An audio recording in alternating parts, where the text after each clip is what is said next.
So, we're here today with Andy Chambers to talk about all things to do with this lovely new book, which is called Air Strike. First of all, the obvious question is, why a new book? When we did Blood Red Skies, it was focused very much on air-to-air combat above all else.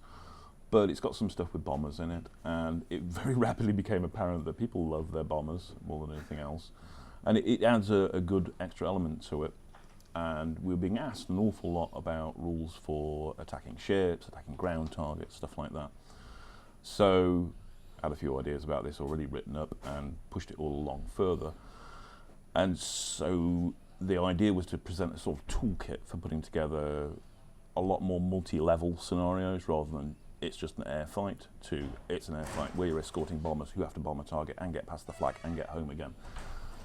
Because there's a whole kind of like narrative story there in air missions, which I was quite keen to portray.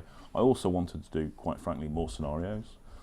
And I also wanted to have a go at pulling the starter set rules together from being in separate books into one kind of rules compendium with a few updates and so on from feedback we got from the players and asking the commonly asked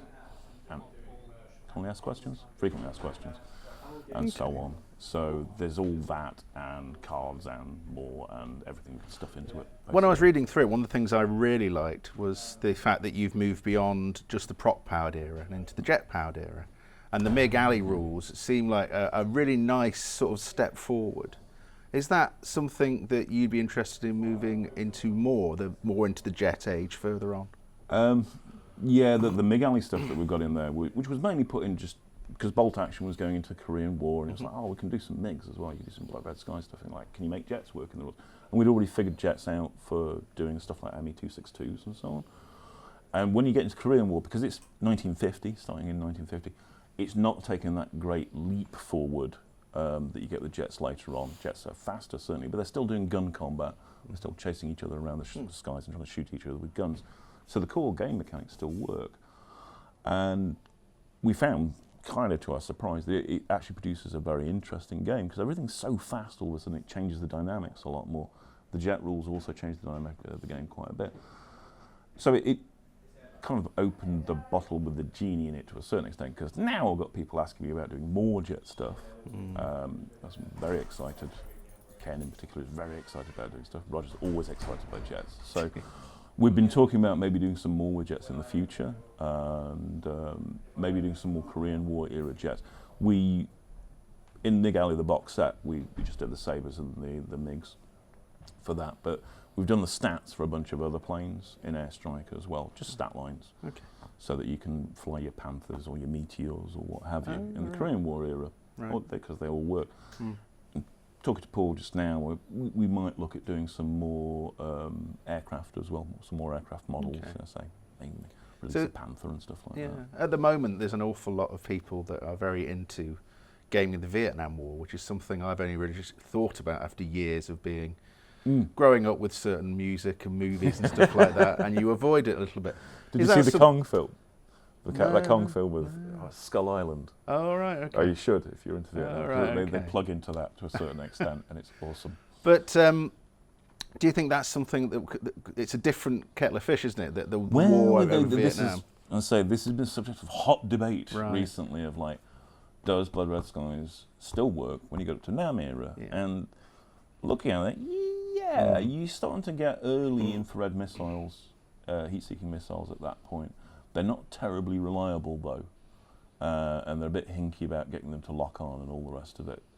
Still viable, don't get me wrong, but they're not sort of like push-button death at that stage. There is still dogfighting going on.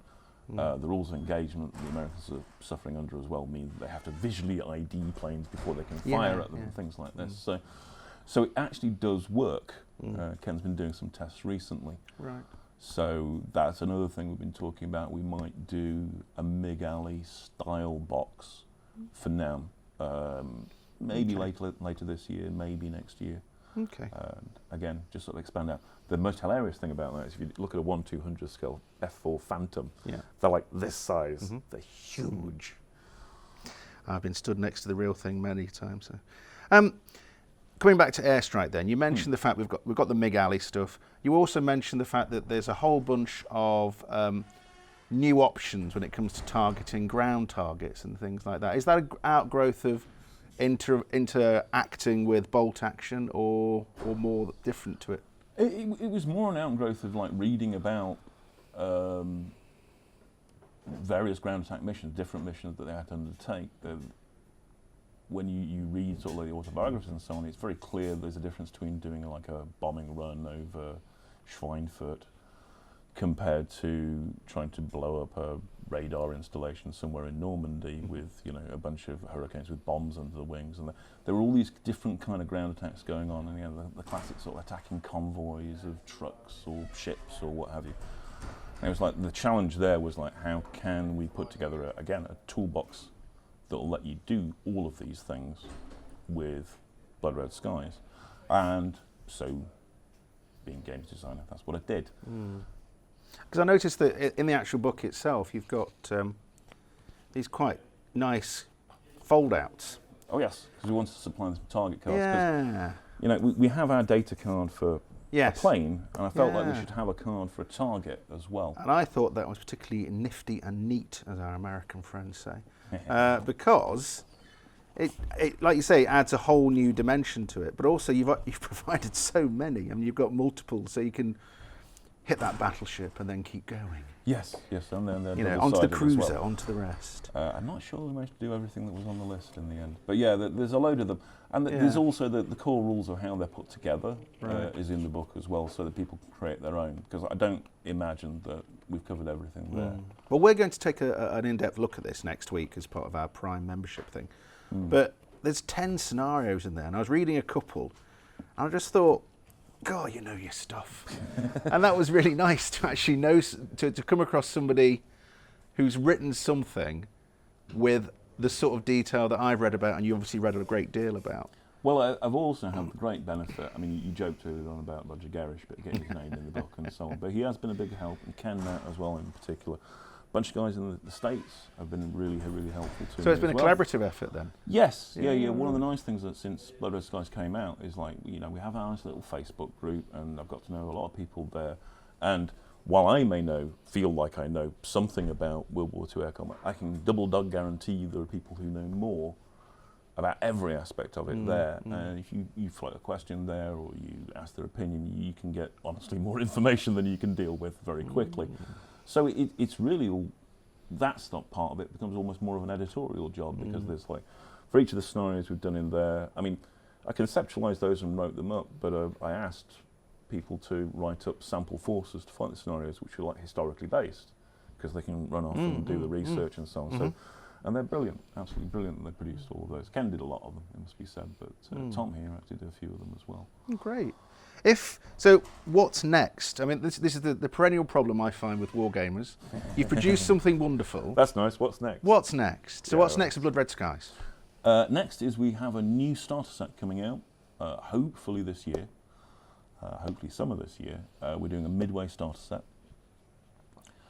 which will include Wildcats and Zeros, and some rules for dropping bombs on carriers and trying to torpedo them and things like that. And some new scenarios basically in that. I'm just thinking which of are the kind of movie now. derived from Air Strike, whereas I've kind of done all the working out for you, basically, for the scenarios in Midway. So rather than the toolbox approach, it's sort of like, this is the number of dice you roll.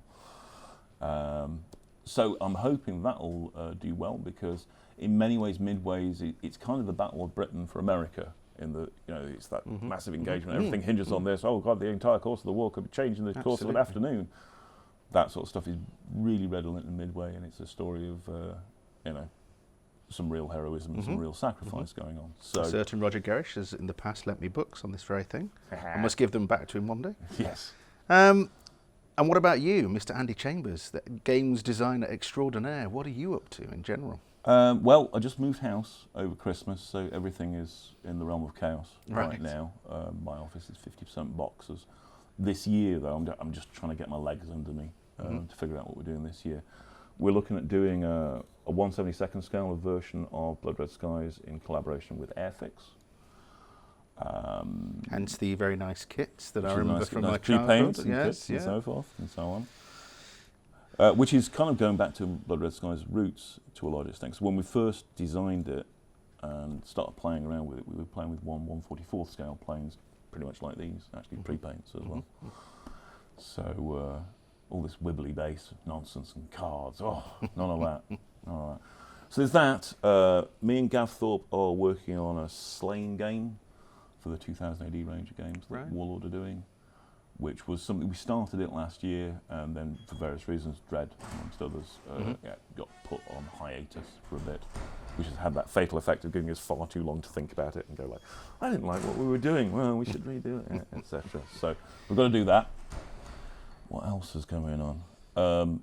Other stuff as well going Other on. stuff, Mr. Chambers. Other stuff to do with other companies. I've got some, did a card game called Dark Deeds a couple of years ago. And we've got a new version of that. Hopefully that'll come out this year as well. And I've been working with Ballo Parenti on doing a dust version of that as well. Oh, right, which might see the light of day this year if I pull my finger out in time. So, Mr. Andy Chambers, thank you very much. I just want to say, on a personal level, I skim read it yesterday. I sort of saw the bits that I remember from Blood Red Skies when you and I played it ages ago, but I also saw where you've gone with it. And I also thought that was, you almost made me want to invest in more planes. So well done. That's your job done. So thank you very much. My pleasure. Thank you. Oh, invest in planes now because they're going into resin now, so they're like 18 times better than they used to be. There you go. Thank you. This video has been produced by WI Prime. WI Prime is Wargames Illustrated Magazine's online members club. As a WI Prime member, you get access to all Wargames Illustrated videos before anyone else. We'll keep you posted on what's new via the Primetime News Bulletin delivered to your inbox every Friday. If you're not a WI Prime member, you're missing out on loads of benefits, including access to the Wargames Illustrated Vault, freebies, discount vouchers, PDFs of the latest magazine, and more. Find out more about WI Prime by following the link.